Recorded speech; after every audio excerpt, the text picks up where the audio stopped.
তাহলে Justin Bieber and Hailey বিবারের হতে যাচ্ছে $300 মিলিয়ন, মানে প্রায় 36,000 কোটি টাকার ডিভোর্স। সোশ্যাল মিডিয়া এবং বেশ কয়েকটা মিডিয়া রিপোর্ট থেকে এমন একটা গুঞ্জন তো সার্কুলেট হচ্ছিল কিছুদিন ধরে, কিন্তু আসলে সত্যতা কি এবং কেন তাদের ডিভোর্সের এত গুঞ্জন উঠলো অ্যান্ড এই স্পেকুলেশনের যে রিজনগুলো সামনে আসলো সেগুলো কিন্তু আসলেই অনেক শকিং ছিল। So Justin Bieber and Hailey বিবারের কিন্তু মাঝে মধ্যে শোনা যায় যে তাদের ডিভোর্স হয়ে যাবে, সম্পর্ক ভেঙে যাবে, বাট পরে দেখা যায় তাদের মধ্যে সবই আসলে ঠিকঠাক থাকে।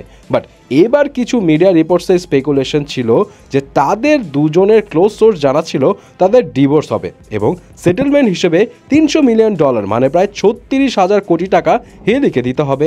এবং এখানে রিজন হিসেবে মিডিয়া রিপোর্টস থেকে জানা যায় হেইলি বিবার জাস্টিন বিবারের মেন্টাল হেলথ কন্ডিশন নিয়ে বেশ বিরক্ত।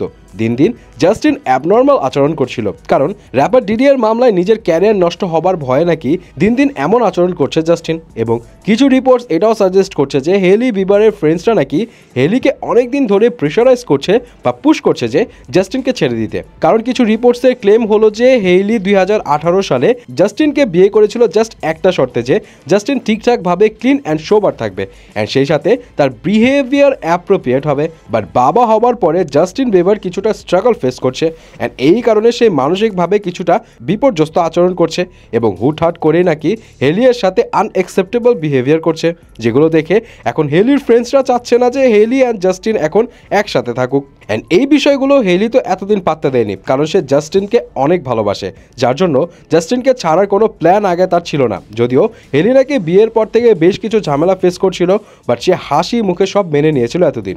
বাট মা হবার পরে নাকি হেলি এখন নিজের সন্তানের সিকিউরিটি অ্যান্ড ফিউচারের কথা চিন্তা করে ভাবছে যে হয়তো জাস্টিনের নেগেটিভিটি তার ছেলের উপর পড়তে পারে অ্যান্ড সেজন্যই তাদের আলাদা হওয়াটাই বেস্ট অপশন হতে পারে। অ্যান্ড সেই রিপোর্টসের গুঞ্জন এটাও উঠেছে যে ডিভোর্সের পরে হেলি তার সন্তানের ফুল কাস্টাডি চায়। জিনিসগুলো সোশ্যাল মিডিয়াতে দাবানলের মতো ছড়ালেও পরবর্তীতে খেলা ঘুরে যায় গতকাল, যখন হেলি এবং জাস্টিনকে দেখা যায় নিউ ইয়র্কে একসাথে একটা রেস্টুরেন্টে যেতে। এখন এটা দিয়ে কি বোঝা গেল? ওয়েল, হয়তো এটা দিয়ে তারা বোঝাচ্ছে তাদের মধ্যে সব ঠিকঠাক আছে। হ্যাঁ, যদিও হেলি বা জাস্টিন কখনোই সব নিয়ে নিজেদের মুখ খোলেনি যে তাদের সম্পর্কের অবস্থানটা কি, আসলে কোনো ঝামেলা হচ্ছে কিনা। বাট তাদের এই রেস্টুরেন্টে যাওয়া নিয়ে একটা বিষয় স্পেকুলেট করতে পারি যে তাদের দুজনের সম্পর্ক ঠিকঠাক আছে।